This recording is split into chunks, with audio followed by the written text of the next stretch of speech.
Bonjour tout le monde, bienvenue dans ce nouveau rendez-vous d'Idriss te conseille, en live. C'est déjà notre quatrième live, le temps passe vite. Si vous débarquez ici, que ce soit le live en direct ou en replay sur Facebook, Instagram ou YouTube, je me permets de me présenter rapidement. Je m'appelle Idriss, j'ai 39 ans, je suis cofondateur des librairies La Voix des Bulles, celle de La Réunion, à Saint-André, Saint-Pierre et Saint-Denis. Bonsoir Cla. Et je partage avec vous tous les mercredis soirs. Bonsoir Audrey. Je partage avec vous tous les mercredis soirs mes petites reviews lecture. Donc ce soir au programme, il y aura de la bande dessinée, du manga et du comics. Un petit peu de tout, parce que c'est les vacances, on peut s'amuser un peu. Du coup, premier manga que je vous conseille, c'est pas une nouveauté, mais j'en parle parce que l'adaptation arrive bientôt sur Netflix. C'est Valkyrie Apocalypse. Valkyrie Apocalypse est toujours en cours de parution et bonsoir Annie. Et paraît aux éditions Kiyun. Bonsoir Frédéric. Donc je vous fais la petite lecture comme d'habitude du petit résumé qu'il y a derrière. Cette fois, la patience des dieux est à bout. Bonsoir Christiane, enfin, bonsoir maman. Cette fois, la patience des dieux est à bout. Entre guerre incessante et pollution extrême, les humains n'évoluent décidément pas et passent le plus clair de leur temps à semer le chaos sur la terre. Salut Xavier! Les divinités décident donc à l'unanimité d'anéantir l'humanité en déclenchant l'apocalypse. Bonsoir mademoiselle Mieli Jolie. Seules les Valkyries, ces guerrières chargées de guider les âmes mortes vers le Valhalla, se rebellent contre ce jugement. Brunhilde, leur aînée, lance un défi au créateur du monde. Que le sort des mortels soit soumis au Ragnarok, un affrontement ultime entre 13 divinités et 13 champions de l'humanité. Mais les plus célèbres héros de notre passé feront-ils le poids face à Zeus, Belzébuth ou Shiva? Donc ce manga, Valkyrie Apocalypse, vous l'aurez compris, c'est les divinités, quelles que soient les religions, face à l'humanité. Bonsoir Émilie. Face à l'humanité. Le speech, vraiment, il tient sur une petite feuille, hein, les dieux et tout, et on se dit, bonsoir Sophie, et on se dit, ouais, c'est un shonen d'action, c'est les dieux face à des êtres humains, on va peut-être vite se lasser.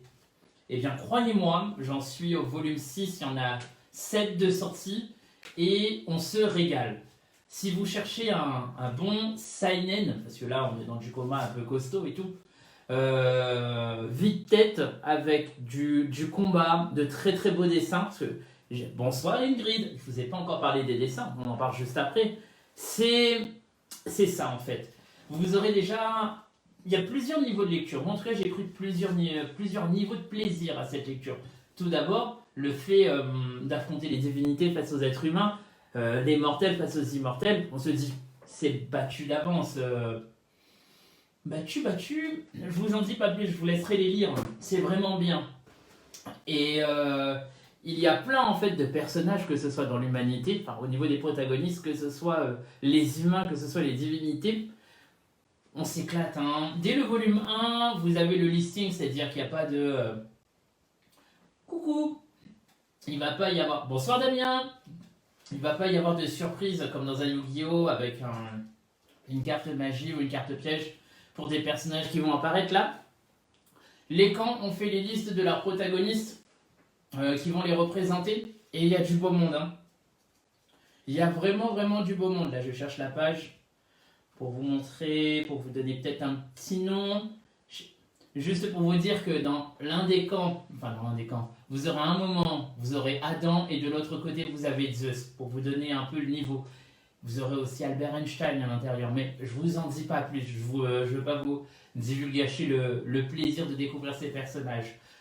Au-delà du fait qu'on passe un excellent moment, il y a de l'action, c'est mené tambour battant, que vraiment on s'ennuie pas, hein.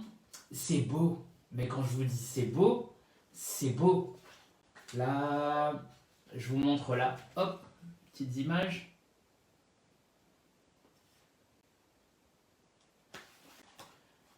Et là, c'est le volume 1. Je vous montre là. Hop. Le volume 6. J'essaie de ne pas vous montrer d'images qui pourraient... Voilà. Hop. Là, vous regardez comme ça. C'est vachement beau. C'est soigné, c'est travaillé. Le noir et blanc rend super bien. Graphiquement, c'est pas dégoûtant.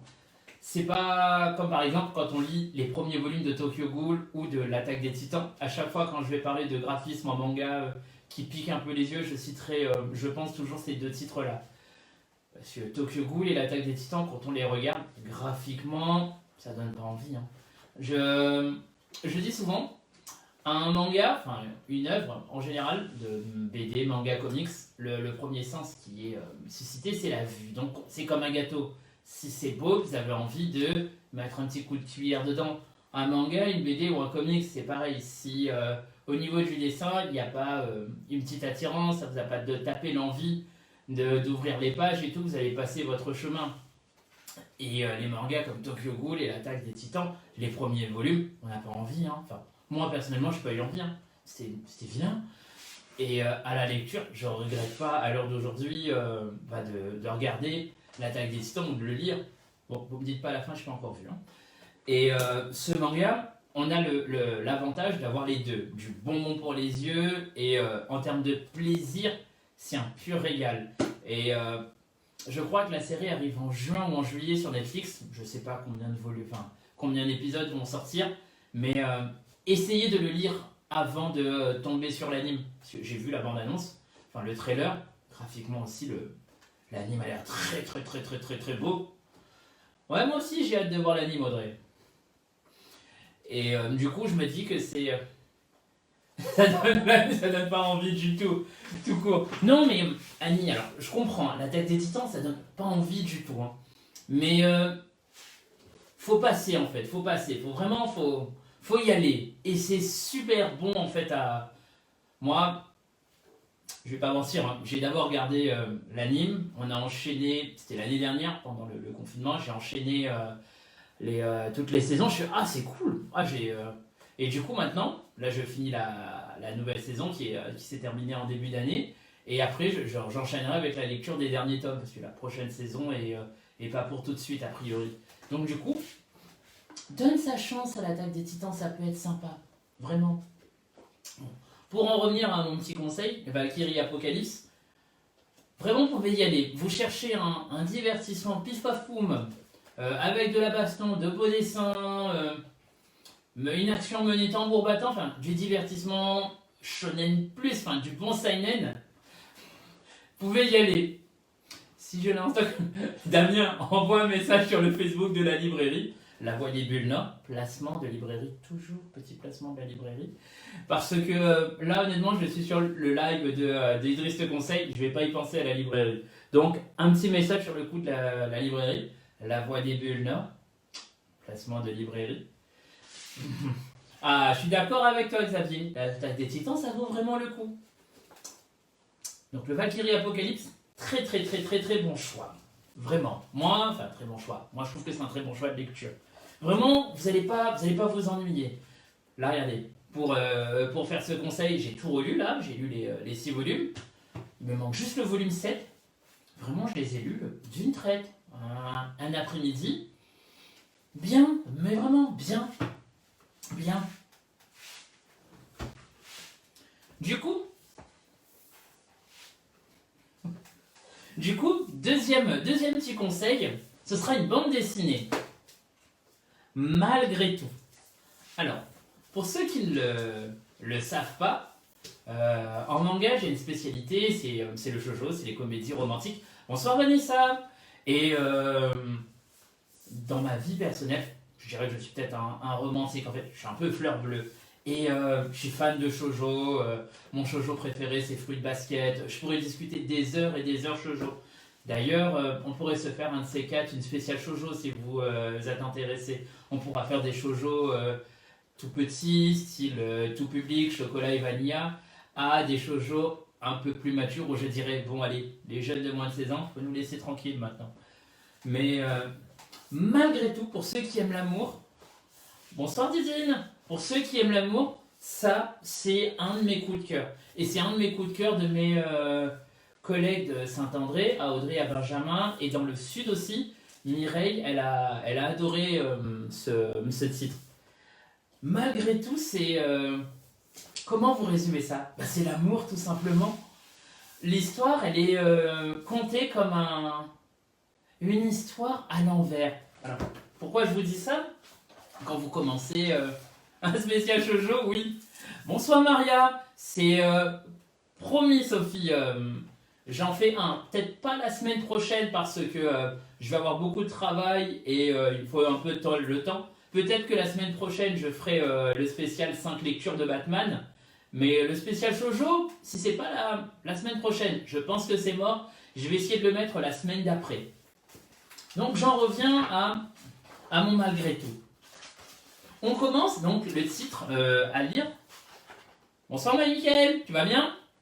On commence donc la lecture de cet album, malgré tout, par le chapitre 20. C'est pas une erreur de montage, de la bande dessinée et tout, c'est fait exprès.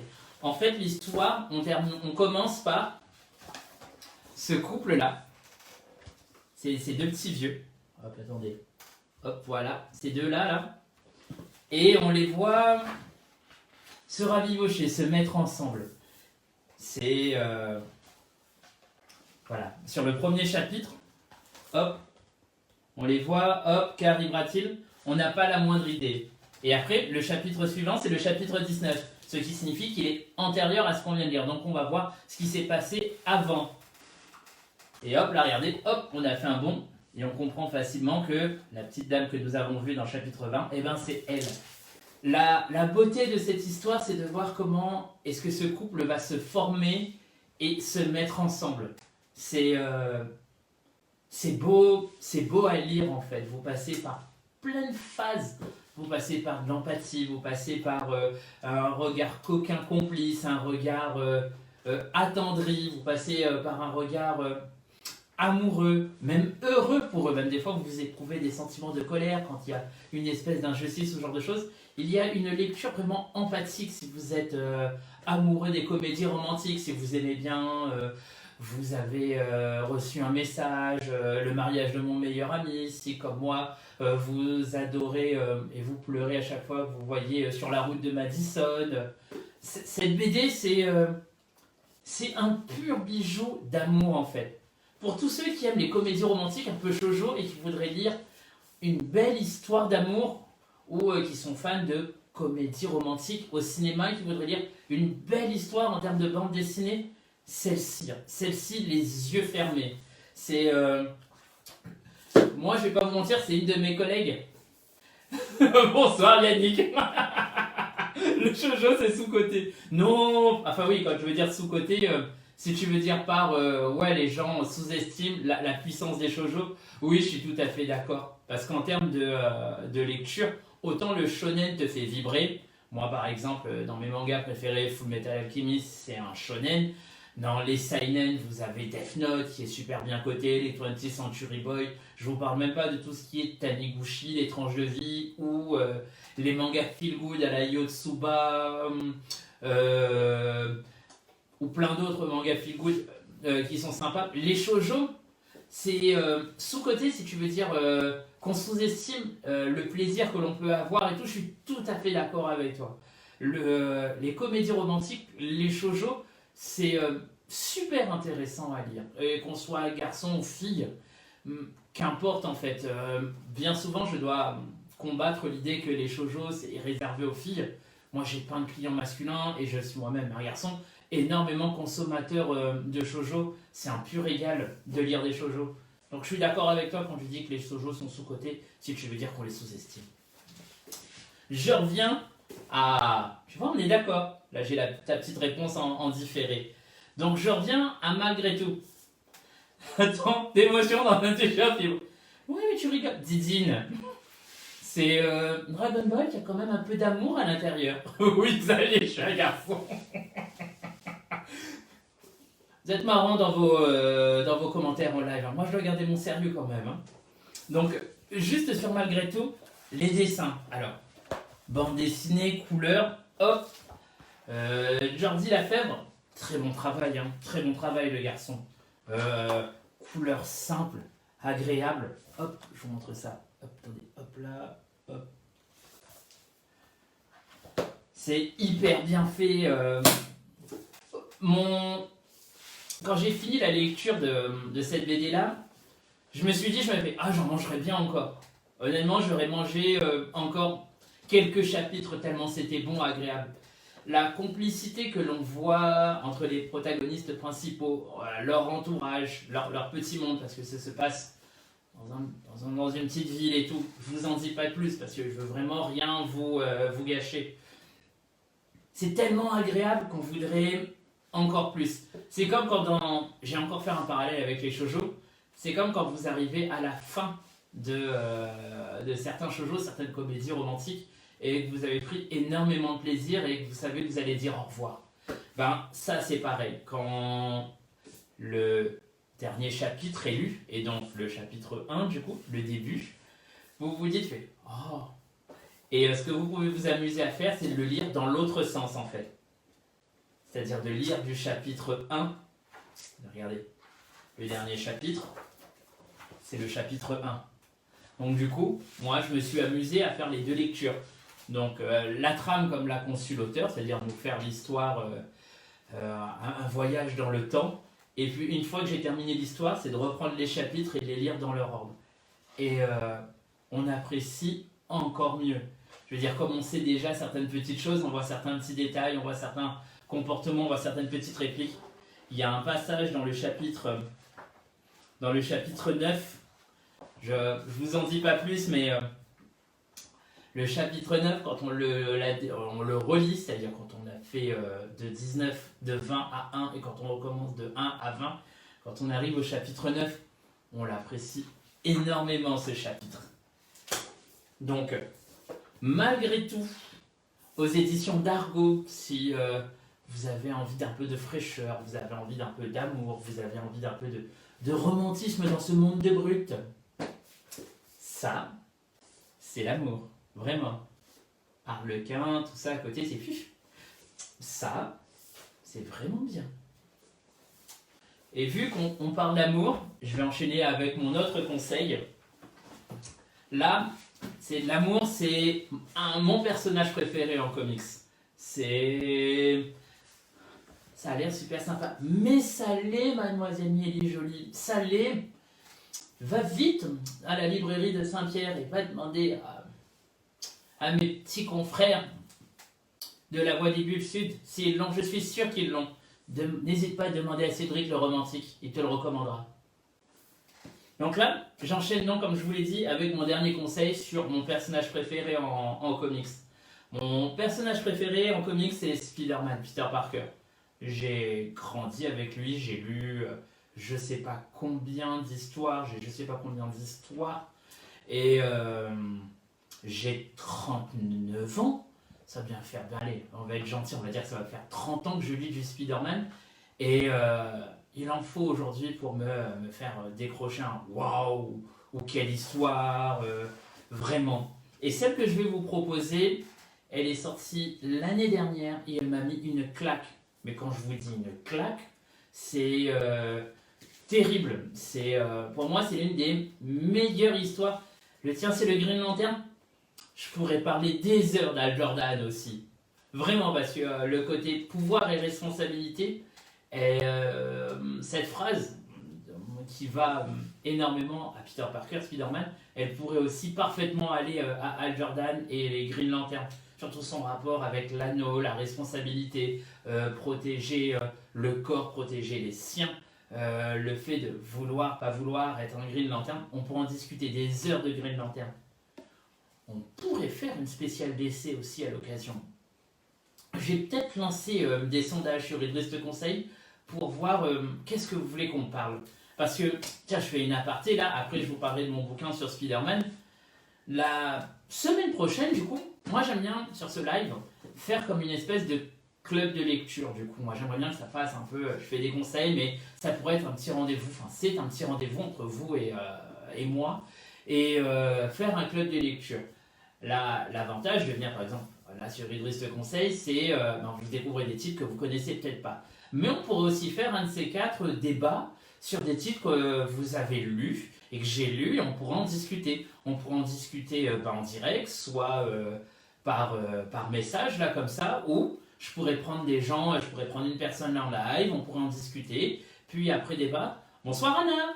On pourrait en discuter, je prends cette personne en ligne, après on termine la conversation, on regarde les réactions et enchaîner avec d'autres.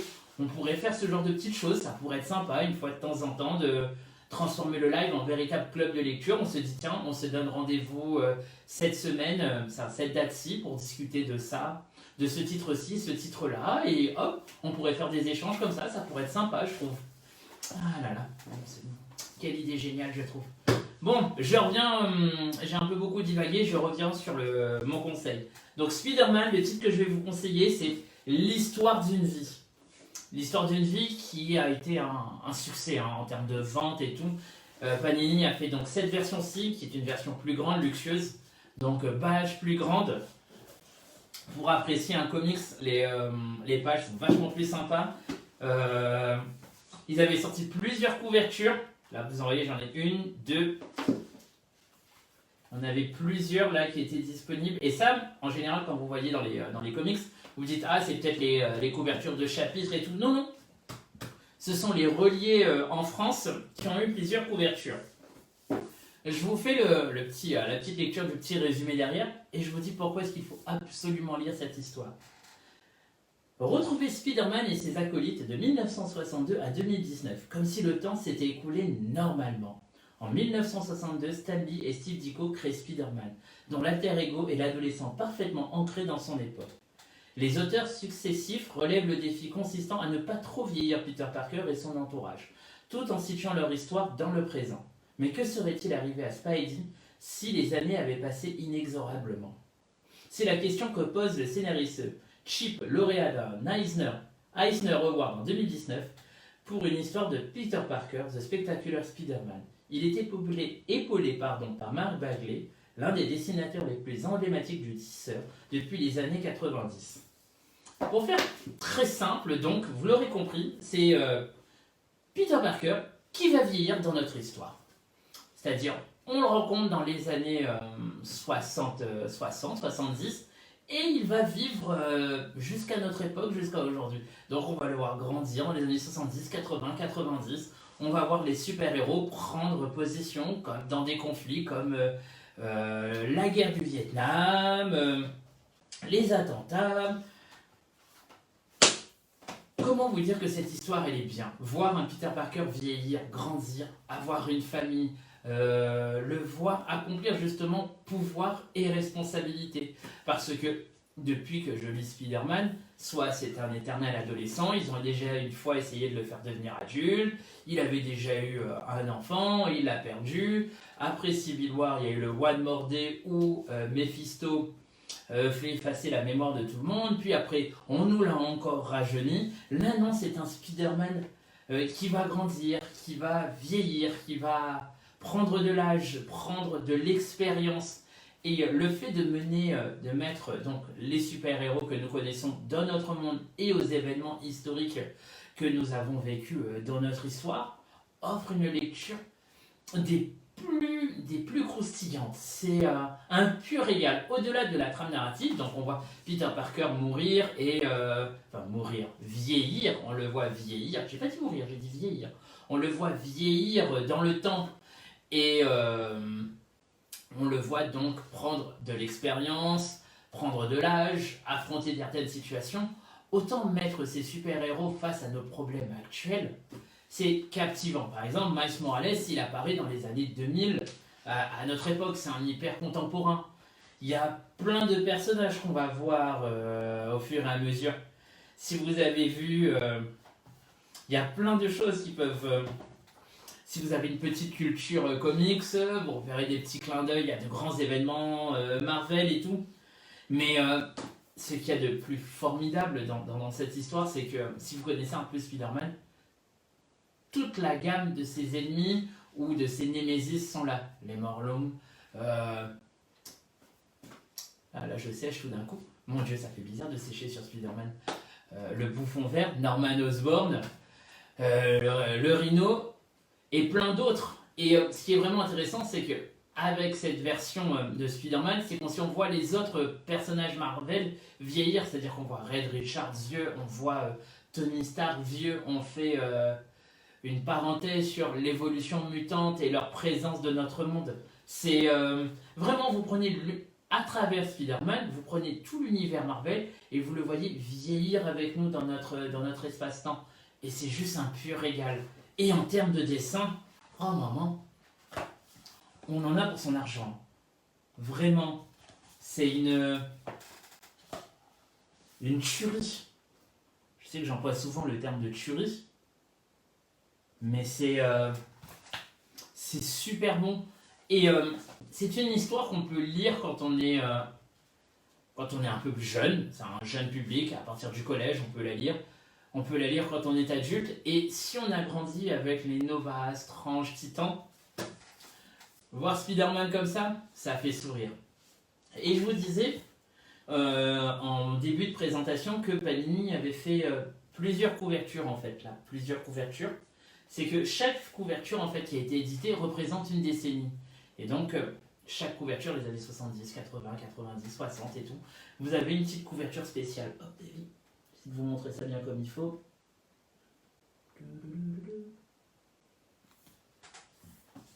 Et c'est vraiment... C'est un one-shot. Ça a l'avantage d'être une histoire complète. Une fois que vous l'avez lu, c'est bon, hein, vous en avez histoire complète, sympa, début, milieu, fin, sur une terre alternative, du coup, quasi sur la nôtre, parce que cette histoire reprend les événements de notre histoire. Et l'avantage du grand format, celui-ci, c'est vraiment la grandeur des pages et des cases. Vraiment... Je sais que la fête des pères approche. Si papa, il aime Spider-Man, ça, c'est vraiment le beau cadeau à faire. Donc, je résume mes petits conseils du jour. En bande dessinée, nous avions Malgré tout, aux éditions d'Argo. Une belle histoire d'amour où on voit un couple se former, traverser le temps et réussir à se mettre ensemble. Là, je vous divulgage rien, c'est le premier chapitre. Vraiment, si vous aimez les comédies romantiques, vous avez envie d'un peu de douceur et de légèreté, foncez les yeux fermés sur Malgré tout, aux éditions d'Argo. Vous avez envie d'un bon manga de baston, un bon seinen joliment dessiné, Valkyrie Apocalypse, 7 volumes de sortie aux éditions Kiun. Les dieux face à l'humanité, aux éditions Kiun, Valkyrie Apocalypse. Et enfin, si vous avez envie de lire un excellent comics qui mêle notre histoire et le monde des univers Marvel, Spider-Man, l'histoire d'une vie, aux éditions Panini Comics. C'était mes petits conseils du jour. Merci à vous d'avoir assisté à ce live en direct, ou peut-être en ce moment que vous regardez le replay sur Facebook, YouTube ou Instagram via l'IGTV. N'hésitez pas, si vous ne savez pas quoi lire, demandez à Idriss. Je suis disponible en librairie ou sur Facebook, YouTube et Instagram. Je vous souhaite à toutes et à tous de passer une très bonne semaine, de prendre du plaisir à lire. Et n'oubliez pas, si vous ne savez pas quoi lire, demandez à Idriss. Je vous dis à bientôt. Pour le moment, je ne sais toujours pas comment éteindre à distance, donc je vais faire à l'ancienne, transfert, auto large et à bientôt.